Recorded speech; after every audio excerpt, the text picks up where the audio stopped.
Polres Singkawang akhirnya berhasil mengungkap kronologi lengkap di balik kasus penganiayaan brutal yang menimpa seorang siswa Sekolah Menengah Pertama Negeri atau SMPN di Kota Singkawang, Kalimantan Barat.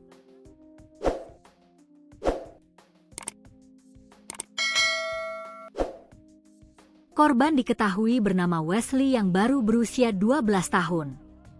Wesley sebelumnya sempat terbaring koma dan tidak sadarkan diri di Rumah Sakit Umum Daerah atau RSUD Dr. Abdul Aziz Singkawang setelah dipukul secara keji menggunakan sebuah palu oleh pelaku berinisial TS yang berusia 14 tahun. Tragisnya, hantaman benda tumpul berkali-kali tersebut membuat tempurung kepala korban pecah.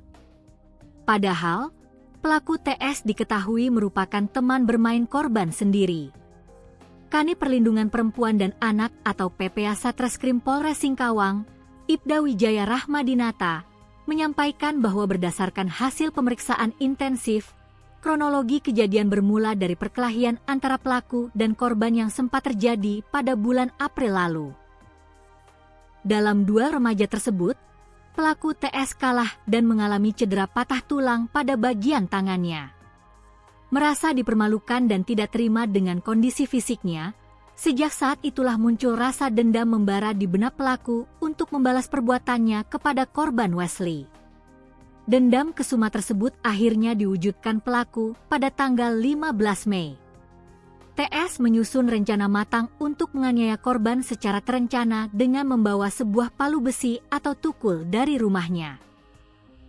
Senjata hantam tersebut disembunyikan pelaku secara rapi di dalam saku sweater yang dikenakannya agar tidak memicu kecurigaan orang lain. Aksi nekat dan kejam itu kemudian dieksekusi oleh pelaku seorang diri tanpa bantuan orang lain. Saat melihat korban lengah di lokasi kejadian, TS langsung mengayunkan palu tersebut dan menghantam tepat di bagian kepala korban sebanyak 1 kali dengan sangat keras hingga korban roboh bersimbah darah.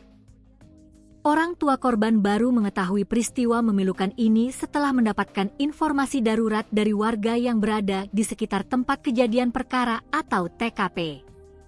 Mendengar kabar buruk tersebut, ayah korban langsung berlari mendatangi lokasi kejadian dan histeris melihat anak tercintanya sudah dalam kondisi kritis, tidak sadarkan diri dengan luka robek menganga di kepala.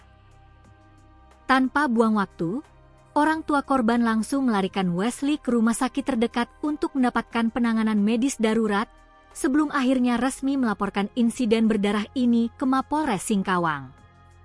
Beruntungnya, setelah mendapatkan perawatan intensif di RSUD Abdul Aziz Kota Singkawang selama kurang lebih 1 minggu, kondisi Wesley perlahan mulai melewati masa kritisnya.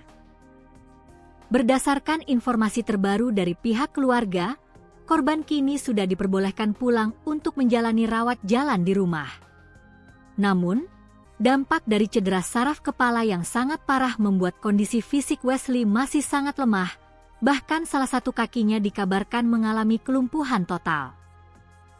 Sementara itu, pihak kepolisian bergerak cepat mengamankan pelaku TS ke kantor polisi untuk dimintai keterangan lebih lanjut dengan tetap didampingi oleh kedua orang tuanya mengingat statusnya yang masih di bawah umur. Atas tindakan sadisnya, TS kini disangkakan dengan 3 dasar hukum berlapis, yaitu Undang-Undang Sistem Peradilan Pidana Anak, Undang-Undang Perlindungan Anak Pasal 80 Ayat 2 tentang luka berat, serta pasal 466 dan 467 KUHP terkait penganiayaan berat berencana dengan ancaman hukuman di atas 7 tahun penjara.